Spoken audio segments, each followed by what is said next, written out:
En ces temps de troubles et de changements sans précédent, c'est l'une des rares institutions à perdurer. 5 générations de Windsor se sont succédées à la tête de la Grande-Bretagne et de son empire colonial tout au long du XXe siècle. La famille royale britannique est en quelque sorte synonyme de bienséance. Elle représente un mode de vie que nous voulons tous voir se perpétuer. Face aux guerres, aux tensions raciales, aux progrès scientifiques et aux avancées technologiques, elle a été un point de référence.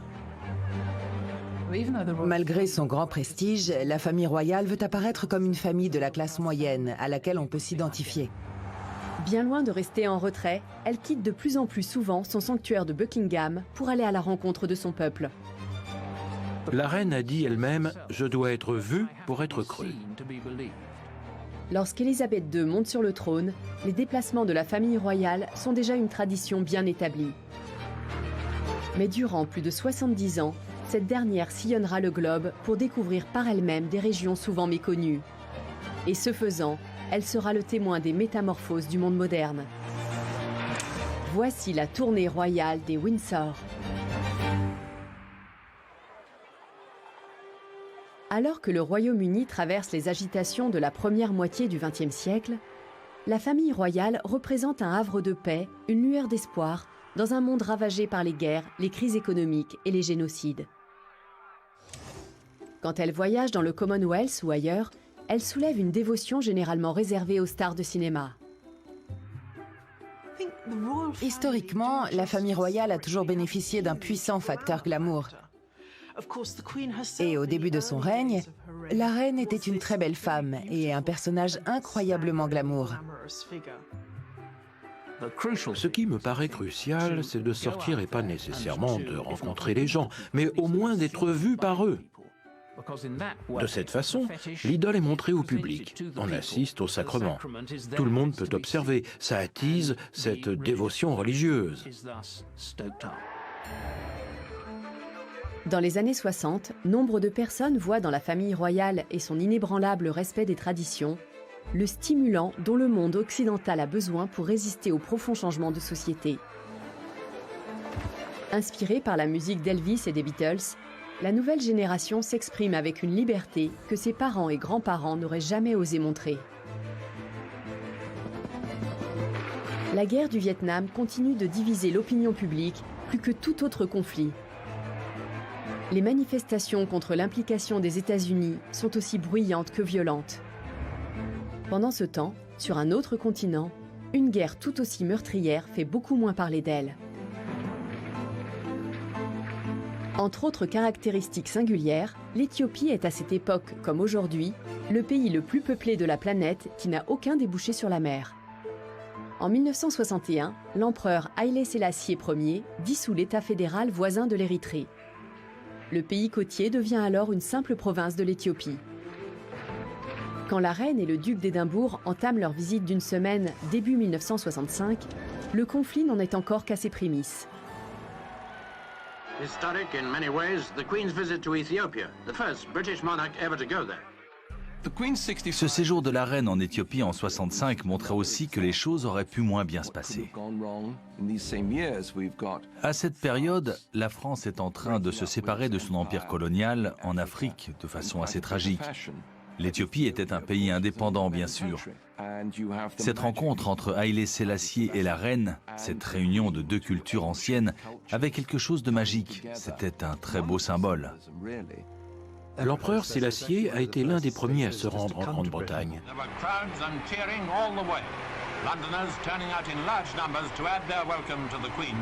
Je crois que c'était la deuxième visite d'État que la reine recevait.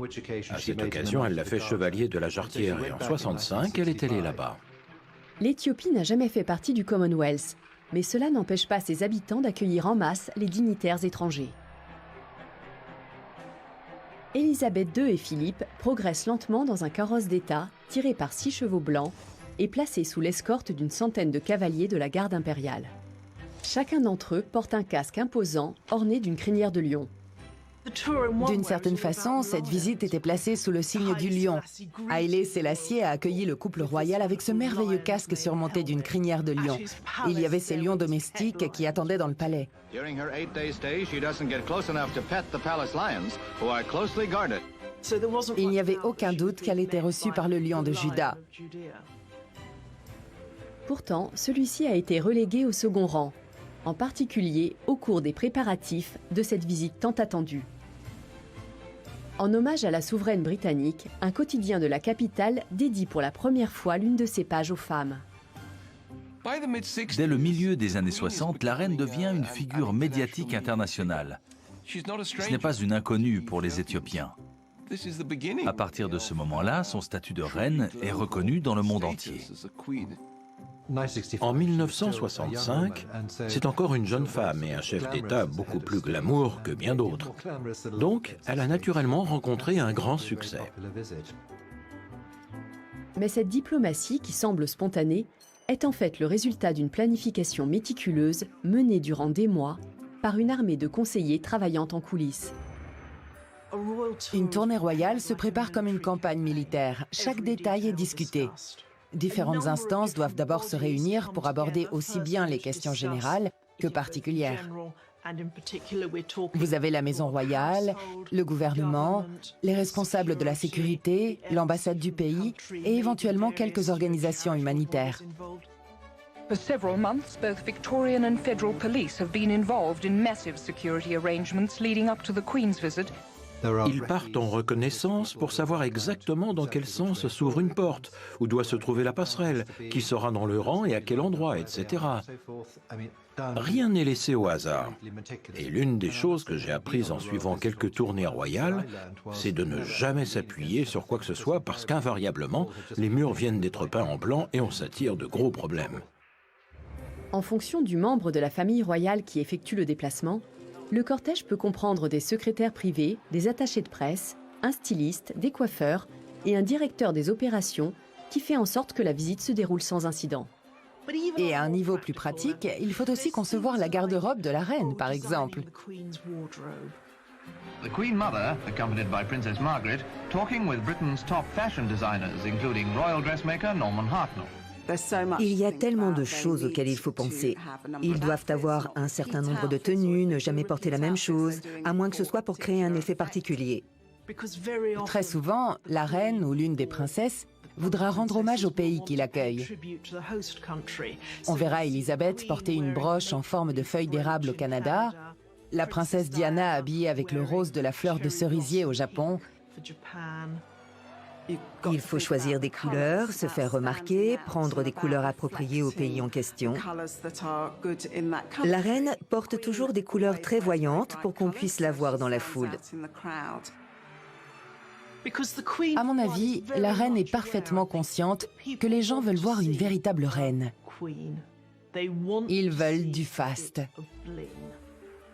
Et la famille royale sait faire ça mieux que personne, bien sûr. Pour leur prochaine escale, la reine et le duc ont choisi un pays qui entretient des relations compliquées avec l'Angleterre.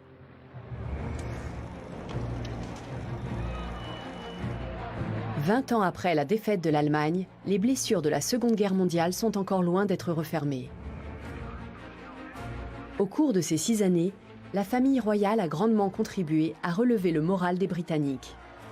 Sequel to the Big Blitz, the visit of Their Majesties the King and Queen to districts in East London, which suffered very severely. En pleine guerre, le roi George VI est même parvenu à se rendre en secret en Méditerranée, où les combats pour le contrôle de cette mer stratégique étaient particulièrement acharnés. Il est allé à Malte, où tout s'est très bien passé, puis en Afrique du Nord, où il a distribué les honneurs. Il a même fait rire Eisenhower, en disant qu'il était ravi d'entendre que le général Montgomery ne voulait pas prendre sa place. His Majesty, intent on seeing as much of the army as possible, wanted to express his own and the nation's gratitude and admiration for the job they've done. Ça a plutôt été une réussite, mais le problème du roi George VI, c'est qu'il manquait de charisme. Il était incapable de compatir ou d'exprimer ses sentiments. Et puis il avait une santé fragile, il tombait facilement malade, il avait le mal de mer, il n'aimait pas voler.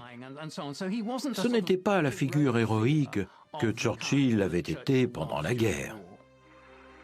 Cette visite royale officielle du printemps 1965 est la première effectuée par un monarque britannique sur le sol allemand depuis plus d'un demi-siècle. Son but est de rapprocher politiquement deux nations qui se sont terriblement éloignées. L'oncle de la reine s'y était rendu de sa propre initiative en 1937 en tant que duc de Windsor. En 1937, le duc de Windsor voulait repasser sous le feu des projecteurs. Il souhaitait en particulier que sa nouvelle femme, la duchesse de Windsor, anciennement Madame Simpson, soit traitée avec le respect dû à un membre de la famille royale. Il avait été mortifié au-delà du descriptible par la décision de son frère, le roi George VI, de lui refuser ses initiales magiques SAR, son Altesse royale.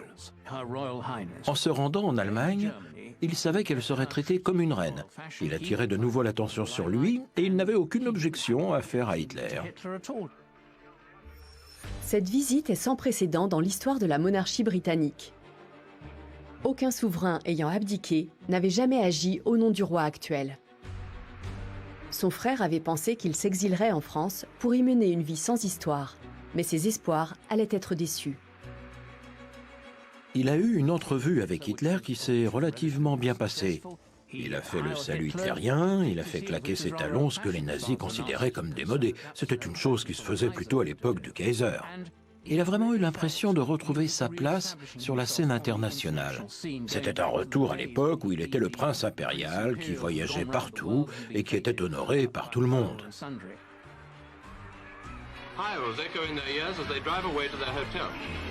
Pour la famille royale et le gouvernement britannique, cette tournée est un véritable cauchemar politique. Certains vont jusqu'à suggérer que l'ancien roi est un sympathisant nazi. En conséquence, le duc sera relevé de ses fonctions au sein du corps expéditionnaire britannique envoyé en France. Il sera finalement nommé gouverneur des Bahamas, où il restera durant toute la guerre. Il ne brillait pas par son intelligence, il ne se rendait pas compte à quel point Hitler était un monstre. Ce qui est incroyable, c'est que plusieurs années après l'Holocauste, alors que tout cela était bien connu, il a déclaré « Je ne pensais pas qu'Hitler était si méchant ». Intellectuellement et moralement, il portait clairement des œillères. Après la guerre, la princesse Margaret est le premier membre de la famille royale à se déplacer en Allemagne. Elle s'y rendra à 2 reprises au milieu des années 50. When the Viking of the Queen's Flight arrived at Bonn, there was a warm welcome awaiting Princess Margaret. Une décennie plus tard, la reine et le prince Philippe ne sont plus là pour surveiller, mais pour promouvoir de bonnes relations publiques entre les deux pays. Et ce sont les personnes idéales pour cette mission. In the words of President Lubka, we regard your visit as a sign of growing trust in our people. La reine et le prince consort ont tous deux d'étroits liens familiaux avec l'Allemagne. L'arrière-grand-mère d'Élisabeth, la reine Victoria, avait épousé son cousin Albert, un noble allemand. Avant d'aller vivre en Angleterre, le jeune prince avait fait des études à l'université de Bonn. Au tournant du XXe siècle, la famille royale britannique est connue comme la maison de Saxe-Cobourg-Gotha. Mais l'hostilité envers l'Allemagne suscitée par la Première Guerre mondiale l'incitera à adopter le nom de Windsor, qui est encore utilisé aujourd'hui. Les gens oublient peut-être que le nom de la maison de Windsor a été inventé de toutes pièces. C'est une marque. La famille a estimé qu'il fallait changer de nom. On ne disait pas ça à l'époque, mais aujourd'hui on appellerait ça une revalorisation de l'image de marque. Ils se sont penchés sur l'histoire, les Tudors, les Stuarts, les Plantagenets. Ils ont envisagé un nom composé.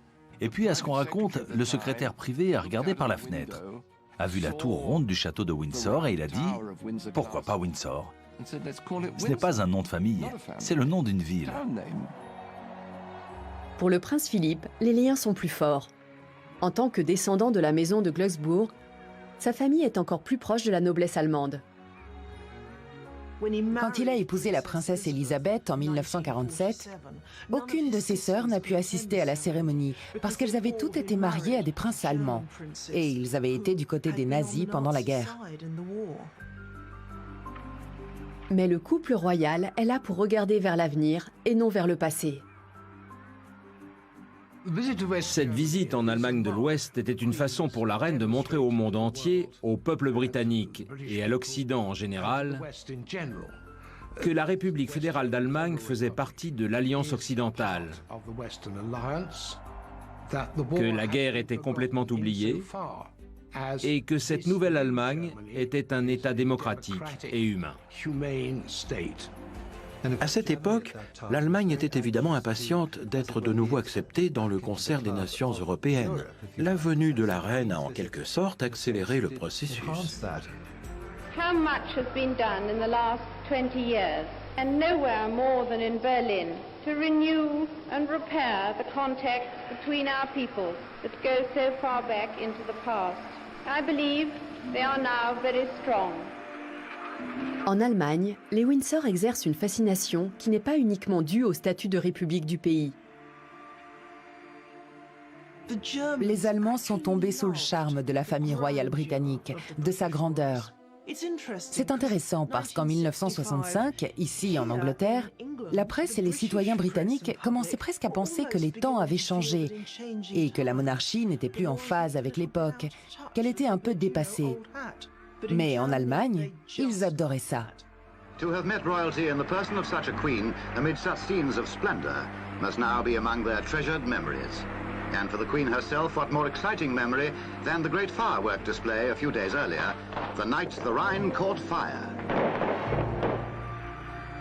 Mais personne ne peut faire abstraction du fait que la capitale est coupée en deux.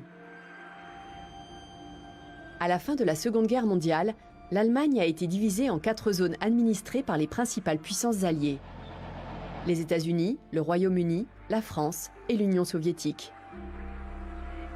D'un point de vue idéologique, l'Union soviétique de Staline est très éloignée des 3 autres vainqueurs. Et elle préfère travailler à accroître la puissance des pays du bloc de l'Est plutôt que de collaborer avec l'Alliance occidentale. Le flux constant de personnes fuyant l'Allemagne de l'Est pour passer à l'Ouest dans les années 50 poussera les Soviétiques à construire un mur de 156 km. Il allait devenir la partie la plus visible de ce qu'on appellerait plus tard le rideau de fer. La reine ne pouvait envisager de visiter l'Allemagne sans montrer qu'elle était consciente des batailles qui restaient encore à livrer pour une partie de ses habitants. Nowhere is the tragedy of a divided world made more evident than in this city. Elle a vu le mur de Berlin qui était le symbole de la division de l'Europe. Elle a constaté les contraintes très strictes auxquelles étaient soumis les gens qui vivaient dans la partie communiste. Elle est aussi allée dans les cimetières de la Royal Air Force. Elle a passé en revue les troupes allemandes. C'était une façon de reconnaître officiellement que l'Allemagne avait changé de politique, mais aussi de nature. C'est un geste que les Allemands ont beaucoup apprécié. Cette visite a été un énorme succès. La reine avait fait beaucoup d'efforts. Elle avait demandé à son couturier Hardy Amis de concevoir cette robe magnifique, assortie à ce superbe intérieur bleu pâle du bâtiment où elle devait faire une apparition. Ce voyage avait été organisé dans un esprit de réconciliation. Et il faut noter que la presse, qui était en général très partagée, est tombée d'accord pour dire que cette tournée avait été une réussite en tout point. The scene outside West Berlin's town hall. Acclamation for Elizabeth as the crowd chants her name. Malgré l'enthousiasme et la joie suscités par cet événement, les Allemands allaient encore souffrir pendant de longues années avant de pouvoir de nouveau accueillir le couple royal dans un pays unifié. Mais l'époque est difficile pour bien d'autres pays.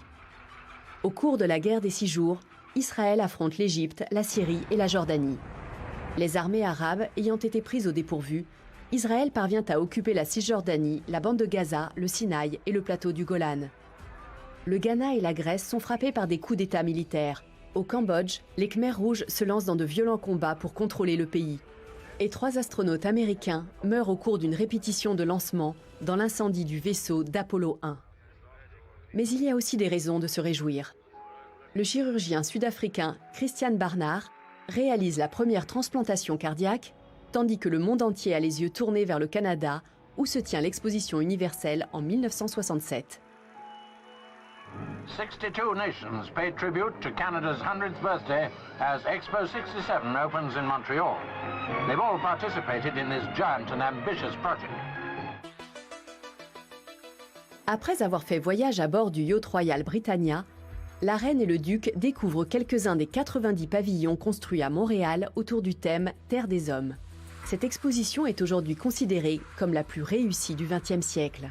Bon nombre de projets présentés, tels qu'Habitat 67, un ensemble de logements à l'architecture futuriste, servent toujours plus d'un demi-siècle plus tard. The Queen is aboard for a sightseeing trip on the overhead rail as it runs through much of the exhibition she could never have hoped to see otherwise. Étant donné les liens étroits existants entre le Royaume-Uni et le Canada, la présence du couple royal n'a rien d'une surprise. La reine s'y étant rendue à 22 reprises, le Canada est le pays qu'elle a le plus visité. Je vois deux raisons à cela. Ironiquement, la première est la nécessité d'entretenir notre relation avec le Canada. Parce qu'il s'agit bien entendu d'une nation qui a deux cultures et deux langues. Nous avons toujours été conscients que le Canada francophone n'avait pas nécessairement de raison particulière de montrer de la loyauté ou de l'enthousiasme envers la couronne britannique. Mais en même temps, ce pays est notre point d'entrée dans le continent américain. They received overwhelming proof of the affection and loyalty of the younger generation of Canada. Thus started a tour which in every sense seems likely to prove historic. En 1939, on avait demandé à la reine-mère si elle était anglaise ou écossaise, et elle avait répondu « Je suis canadienne ». Depuis ce jour-là, on ne pouvait pas douter des liens étroits qui existaient entre la famille royale et le Canada. Sur le territoire du Royaume-Uni, les années 70 seront une époque agitée. Ce que l'on appelle les troubles, les affrontements entre l'IRA et la police royale de l'Ulster, conduit Londres à déployer 21 000 soldats à Belfast. The situation is now so bad in some Catholic areas of Belfast that even scout cars and personnel carriers have to patrol in pairs. Et l'histoire s'accélère dans d'autres régions du Commonwealth. Le Bangladesh décide de se séparer du Pakistan. Et le Qatar déclare son indépendance. Plus près de l'Angleterre, une autre famille royale fait parler d'elle. Marguerite II devient la première reine du Danemark depuis plus de 5 siècles. Mais ce sont les relations du Royaume-Uni avec une autre puissance européenne qui seront consolidées par une visite de la reine en 1972. L'Angleterre et la France ont longtemps été de redoutables rivaux. Mais au début du XXe siècle, les deux anciens ennemis sont parvenus à se réconcilier. Les rapports entre la France et la Grande-Bretagne étaient meilleurs depuis l'entente cordiale de 1904. Par la suite, nous avons évidemment été alliés au cours de la Première et de la Seconde Guerre mondiale. Et après la libération, nous avons tous deux cessé d'être des puissances impériales. Il y a eu des discussions visant à resserrer les liens entre les deux pays, mais ça n'a pas abouti. Cette visite de la reine au commencement d'une décennie qui verrait toutes sortes de changements dans les relations franco-anglaises a facilité les choses. À cette époque, les Britanniques voulaient être dans l'Europe et l'opposition à cette idée venait de l'autre côté de la Manche. For the royal party, a hectic 5 days ahead. With the European common market just around the corner, the tour should cement our trade and friendship even more. L'élection en 1958 du général de Gaulle à la présidence de la République avait refroidi les rapports entre les deux nations. Car par crainte qu'il n'exerce une domination sur les pays du continent, de Gaulle faisait activement campagne pour que le Royaume-Uni n'intègre pas la communauté économique européenne récemment créée. Mais son successeur, Georges Pompidou, qui mise sur des relations bien plus chaleureuses, invitera la reine et le duc en France en 1972. The Queen made her first visit here 15 years ago. The royal visit is perhaps one of the most significant steps towards developing a lasting friendship between Britain and France. Une tournée royale n'est bien souvent rien d'autre qu'une manifestation de bonne volonté. Mais en 1972, la reine s'est rendue à Paris dans un but précis. Le président de Gaulle avait par 2 fois opposé son veto à la demande d'adhésion à la communauté économique européenne du Royaume-Uni. Le président Pompidou, son successeur, était dans de meilleures dispositions et le Premier ministre britannique, Edward Heath, était un europhile convaincu. A Europe without Britain, like a Britain without Europe, would be both weaker and less prosperous. Un nouveau vote concernant l'entrée du Royaume-Uni dans la CEE devait avoir lieu plus tard dans l'année. Grâce au soutien de la France, les Britanniques seront finalement accueillis dans l'organisation. La reine était là pour souligner le caractère exceptionnel de ces liens, mais pas pour donner son approbation. Bien entendu, l'appartenance du Royaume-Uni à l'Europe divisait l'opinion, mais elle avait agi sur les conseils de ses ministres. Ces 5 jours de tournée du mois de mai 72 ont pour but de promouvoir les relations uniques qu'entretiennent les 2 nations, notamment du fait de leur histoire commune. A lightning visit to northern France ended the tour.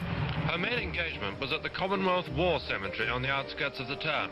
A very high percentage of the 11,000 remembered here died from the effects of gas.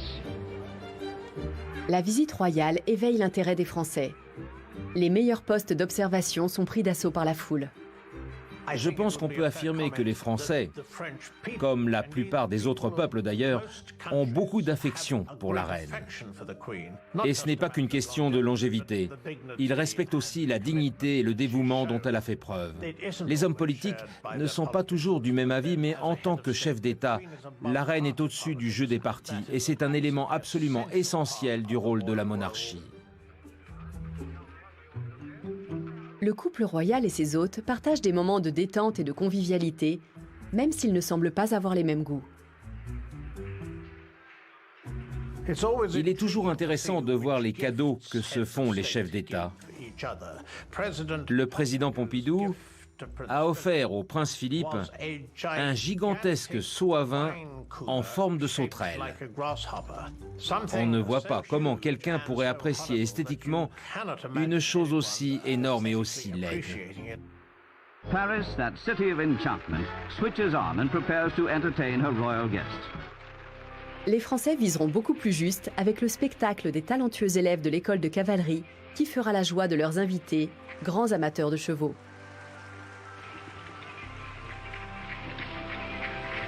Mais les animaux ne s'attirent pas toujours les bonnes grâces de la reine. Venue rendre une visite privée au duc et à la duchesse de Windsor à l'heure du thé, elle n'aurait pas apprécié que leur chien lui saute dessus. Élisabeth était venue voir une dernière fois son oncle mourant, qui avait choisi de s'exiler en France avec sa femme Wallis Simpson. Quand elle était petite, c'était son oncle préféré. Mais quand elle avait 10 ans, il y a eu la terrible trahison qui a été son abdication. That I have found it impossible to carry the heavy burden of responsibility and to discharge my duties as king as I would wish to do without the help and support of the woman I love. La crise qu'a générée cette abdication a été le grand traumatisme de la famille royale au XXe siècle. Cela a affecté toutes les personnes qui étaient liées de près ou de loin à la monarchie et ça a eu une profonde influence sur leur façon d'agir. Peoples steeped in the traditions of monarchy, bound by the most affectionate memory of King George and by devoted attachment to Queen Mary, inspired by a sincere admiration of King Edward himself and his public service, found themselves stunned by a conflict of sentiment. À l'époque, Élisabeth l'a appris par ses parents, via l'amertume de sa mère, la désapprobation de sa grand-mère, la reine Marie, qui estimait que David, comme il l'appelait, avait si cruellement abandonné la famille. Ce rappel de la loyauté et des sacrifices que l'on attend d'un souverain a marqué tout au long de son règne la vision que la reine se faisait de son rôle.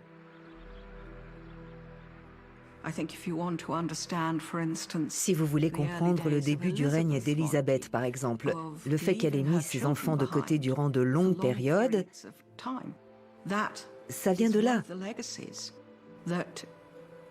Son sens du devoir lui dicte que ses inclinations personnelles doivent passer après ce qu'on attend d'elle, après les avis de ses conseillers sur ce qu'un monarque se doit de faire. Pour ce qui est du respect des obligations, la reine pouvait s'inspirer de son père. Un homme timide, ayant grandi dans l'ombre d'un grand frère charmant et sociable, qui avait été contraint de monter sur le trône après l'abdication d'Édouard VIII. Quand George VI est devenu roi fin 1936, il a déclaré que le trône était chancelant. Il se demandait s'il serait capable de le sauver.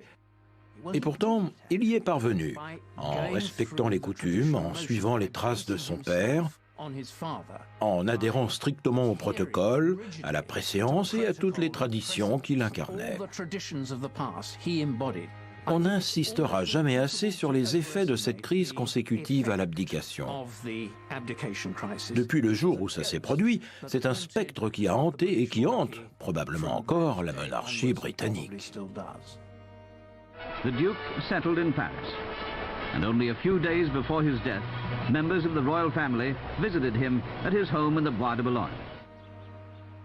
Malgré les dissensions au sein de la famille royale, le prince Charles a momentanément quitté la marine pour rejoindre ses parents et dire adieu à l'homme qui a renoncé à ses droits pour épouser une américaine divorcée. La reine-mère ne l'a jamais pardonné à son beau-frère, mais sa fille Élisabeth II trouvait tout à fait approprié de lui présenter ses hommages. Elle a agi envers le duc avec toute sa courtoisie habituelle. Il avait occupé la fonction très peu de temps, mais je pense que c'était tout de même une chose qu'ils avaient en commun.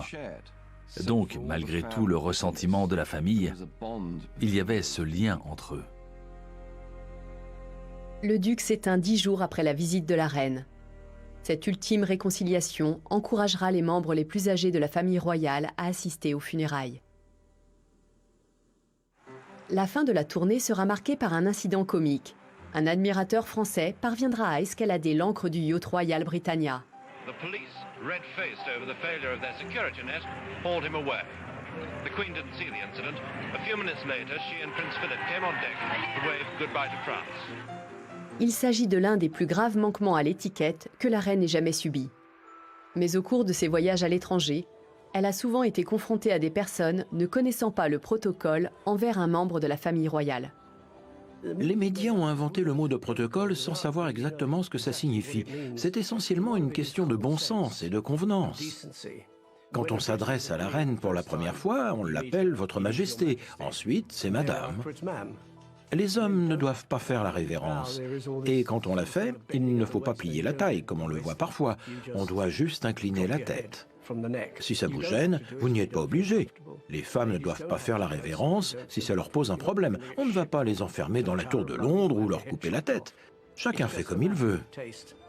Mais ces quelques faux pas ne sont rien comparés à la nervosité que l'on peut ressentir au moment d'entamer la conversation.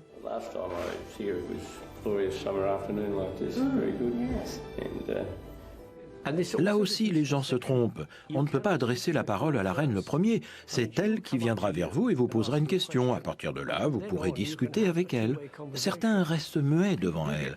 Lors des réceptions au palais, il y a parfois des capitaines d'industrie qui discutent entre eux, des personnes qui signent toutes les semaines des contrats à plusieurs millions de livres. Mais quand la reine s'introduit dans ces groupes où en général il n'y a que des hommes, ils ne savent plus quoi faire. Étiquette mise à part, en ce début des années 70, la famille royale a bien des choses à fêter.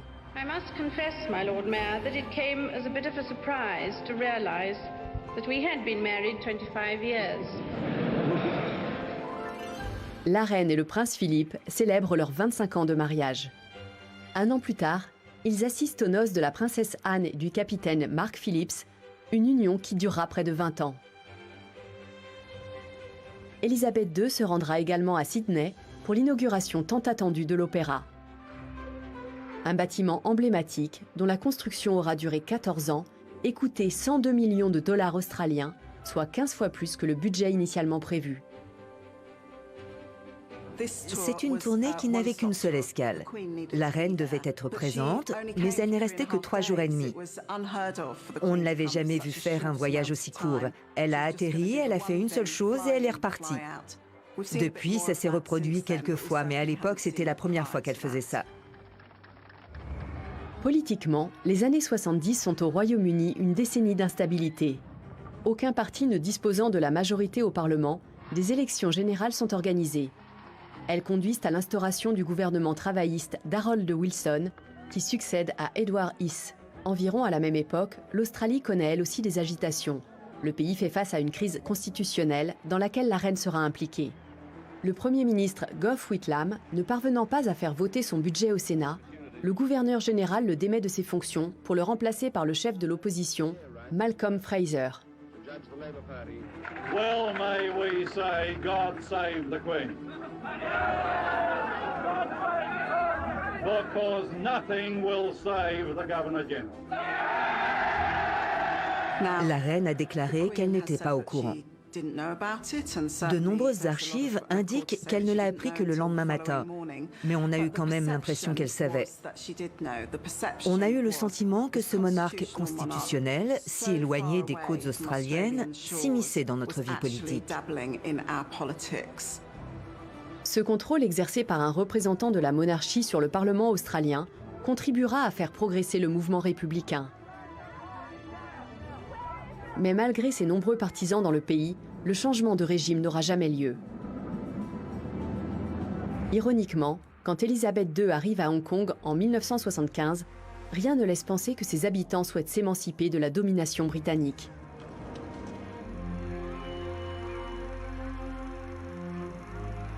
Pourtant, la colonie asiatique finira par réussir là où l'Australie aura échoué, bien que ce ne soit que pour changer de maître. L'île de Hong Kong et une partie de ce qu'on appelle les nouveaux territoires faisaient partie de l'Empire britannique. En 1898, parmi d'autres décisions politiques, ce territoire a été étendu. Ils ont gagné des terres sur le continent. Ce sont les nouveaux territoires. Mais Hong Kong n'était pas destiné à rester dans l'Empire britannique. En fait, le Royaume-Uni avait obtenu un bail de 99 ans. Ce n'est pas la première fois que l'ancienne ville chinoise est distinguée de la sorte. Au cours des 155 ans qu'elle a passé dans le giron britannique, la famille royale y a été accueillie à 17 reprises. En 1975, la reine Elisabeth II a été le premier monarque en exercice à se rendre à Hong Kong.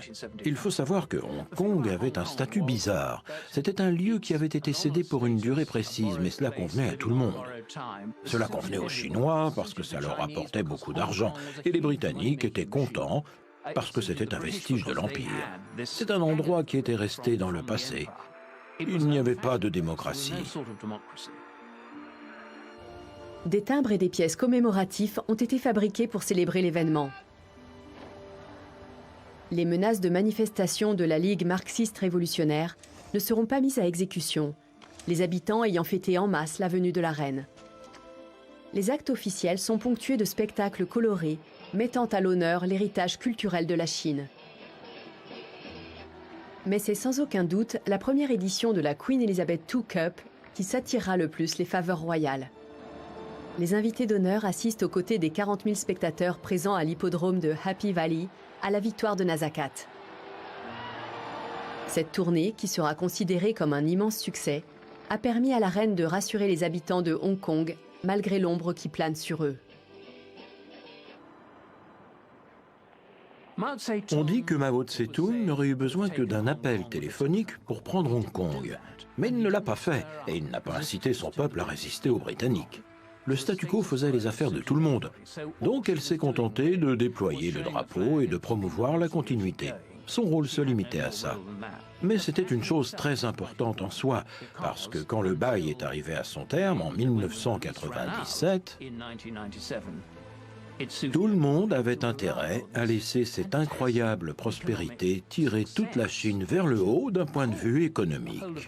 Et de notre côté, nous pouvions disposer d'une sorte de ramification du Royaume-Uni sur le littoral chinois. Au milieu des années 70, les États-Unis bénéficient eux aussi d'une grande période de prospérité. Elle est marquée notamment par la création de l'entreprise d'informatique Apple et à la le plus grand succès commercial de son époque. Mais au même moment, le monde du divertissement pleure la mort de l'une de ses étoiles, le chanteur Elvis Presley, qui a succombé, semble-t-il, à une overdose. Le jour de son enterrement, 75 000 fans lui rendent hommage dans les rues de Memphis. Les rues du Royaume-Uni se préparent à un événement bien plus joyeux. En 1977, Elisabeth II fête son jubilé d'argent, soit 25 ans de règne. Les célébrations, qui dureront toute l'année, seront l'occasion pour la famille royale de retrouver sa place dans le cœur des Britanniques. London celebrates. This is a gala day for young and old. A once-in-a-lifetime spectacle not to be missed. Peu de gens se souvenaient du dernier jubilé sous le règne de George V. Ça apparaissait comme une étrange coutume victorienne. Tout le monde savait que la reine Victoria avait eu d'innombrables jubilés, mais à ce moment-là, la reine ne suscitait pas les mêmes sentiments. Au cours de la période qui a précédé le jubilé, on a entendu de nombreuses critiques. Cependant, ces détracteurs ont sous-estimé le pouvoir d'attraction d'un défilé, surtout en l'honneur d'une reine reconnue et admirée dans le monde entier. St. Paul's Cathedral, where many have waited stoically through a cold night for just this moment. Le 6 juin à Londres, 1 million de personnes assistent aux cérémonies du jubilé et ils sont 500 millions dans le monde à les suivre devant leur poste de télévision. Je me souviens de la rue où je vivais, dans le sud de Londres, en 1977. Quelques personnes ont décidé de faire la fête dans le quartier. Personne n'était très emballé, mais ça s'est quand même fait. On a installé des chaises dehors, on a apporté des fûts de bière, on a mis de la musique. Et le mélange de toutes ces choses a très bien pris. J'aurais du mal à mettre le doigt dessus, mais cette année-là et par la suite, la couronne et la femme qui la portait sont devenus les symboles les plus importants de ce qui comptait dans nos vies. Les festivités dépasseront largement le territoire du Royaume-Uni. La reine se rendra en Allemagne pour inspecter les 3000 soldats britanniques faisant partie des forces de l'OTAN. Il s'agit du plus grand défilé jamais organisé par son armée. Il aura certainement paru interminable au prince Philippe, qui le salua du début à la fin. Most of the 25,000 spectators at Sennelager are soldiers of the Rhine Army and their families. For all of them, it's a day to remember. L'Allemagne est l'un des 36 pays qu'Élisabeth II visitera en 1977, dans l'esprit de rallumer la ferveur monarchique qu'elle avait pu observer lors de sa tournée du Commonwealth plus de 20 ans auparavant. Au cours de cette année du jubilé, il y a eu 2 phases principales dans ces visites aux territoires membres du Commonwealth. Au printemps, il y a eu l'étape Pacifique, l'Australie, la Nouvelle-Zélande et les îles du Pacifique, avec lesquelles la famille royale entretient des liens très chaleureux. Et à l'automne, ça a été le Canada et les îles des Caraïbes. L'Australie figure au programme de ce jubilé d'argent, mais on craint que la reine y soit froidement reçue. 2 ans auparavant, son gouverneur général a en effet destitué le Premier ministre Whitlam. Beaucoup de personnes s'attendaient à ce qu'elle soit plutôt mal accueillie. Et ils ont dû être déçus parce que ce n'est pas ce qui s'est produit. Les Australiens ont encore une fois montré leur capacité inébranlable à soutenir le monarque britannique. What did you think of the Queen today? Lovely. She's beautiful. Ever expect to meet the Queen in your lifetime? Oh, no. That was a surprise. Very happy about it. Il y a eu quelques incidents, mais on sentait bien que ce n'était pas directement dirigé contre la reine, mais plutôt contre certains des hommes politiques qui l'accompagnaient. Elle a reçu l'accueil chaleureux qu'elle a toujours connu. Mais si on s'intéresse au nombre de personnes qui étaient dans la rue, l'histoire est légèrement différente. Il y avait moins de gens que d'habitude. Cependant, certaines personnes se montrent bien plus hostiles envers la reine. L'IRA tentera de la forcer à annuler ses 2 jours de visite en Irlande du Nord en lançant une campagne de violence dans les jours précédant son arrivée. Mais ces altercations ne gâcheront pas les célébrations. Sur le plan des relations publiques, le jubilé d'argent est un triomphe. The Royal Party attends the Silver Jubilee Youth Festival, in which 1,800 children from all over Northern Ireland take part. Ça a été un rappel du fait que la monarchie représente la communauté. Ce jubilé était l'occasion de célébrer les 25 ans de règne de la reine, mais c'était aussi 25 ans de progrès pour la monarchie et pour le pays. Il y avait eu des événements dramatiques comme la crise de Suez, mais 25 ans plus tard, voilà où on en était.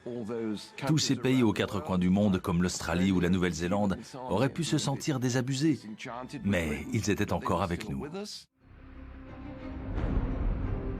2 ans plus tard, la famille royale est rattrapée par les dures réalités de l'histoire.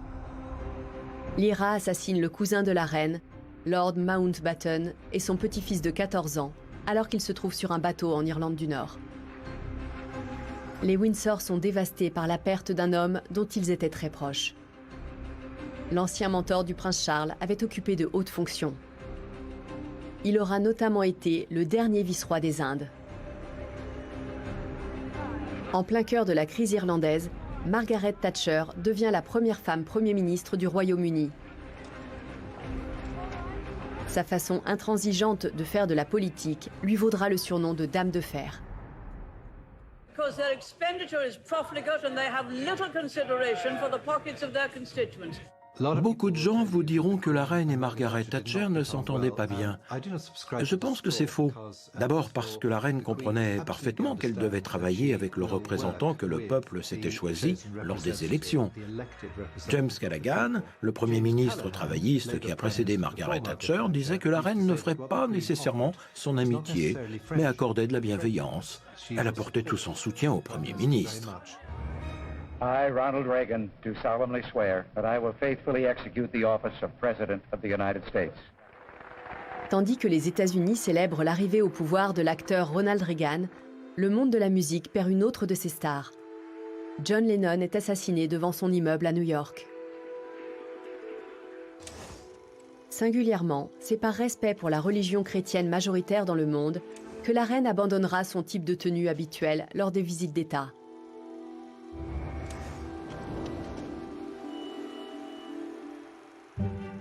Le protocole du Vatican requiert en effet que la reine s'habille en noir pour son audience privée avec le pape Jean-Paul II, récemment intronisé. Pourtant, cette convention n'avait pas plu à sa grand-mère. Lors de sa venue au Vatican avec son mari, le roi George V en 1923, la reine Marie avait insisté pour porter des vêtements blancs et un collier de perles. Au cours des siècles, la Grande-Bretagne a eu des relations compliquées avec l'Église catholique, mais là encore, on était dans un esprit de conciliation. Le souverain pontife est réputé pour sa volonté de dialogue avec les autres religions. La rencontre entre les chefs des deux églises sera qualifiée de très chaleureuse et décontractée. Autrefois, ces deux personnes auraient été profondément divisées par une querelle religieuse. Mais à ce moment-là, ils étaient tous les deux prêts à s'impliquer pour que les différentes branches de la foi chrétienne s'entraident. Elle a notamment insisté sur le fait que 4 millions de ses sujets étaient catholiques. Et elle a invité le pape à se rendre sur place, ce qu'il a fait en 1982. Et cette visite s'est très bien passée. Il y a eu cette jolie scène dans la cathédrale de Canterbury quand l'archevêque et lui se sont enlacés comme des joueurs de football.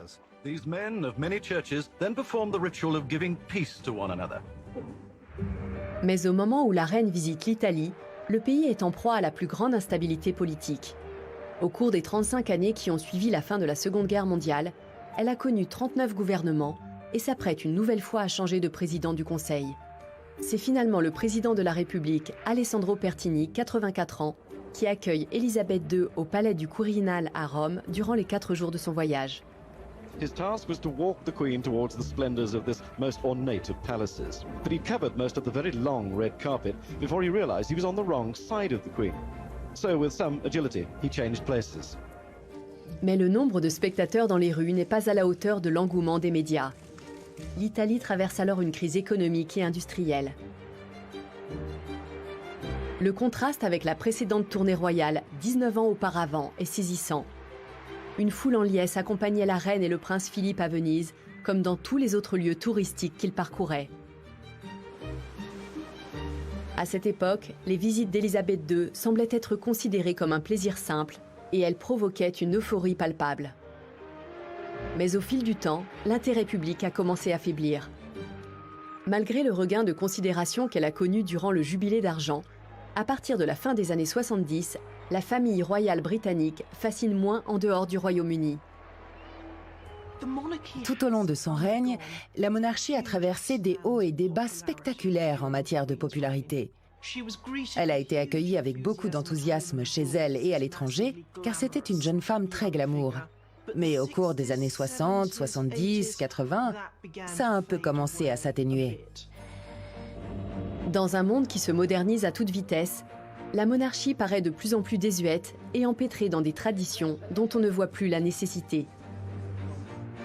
Mais tandis que la reine laissera sa place sur le devant de la scène à la nouvelle génération, une jeune femme en accord avec son époque parviendra de nouveau à susciter l'intérêt du public et à rétablir le culte de la famille royale.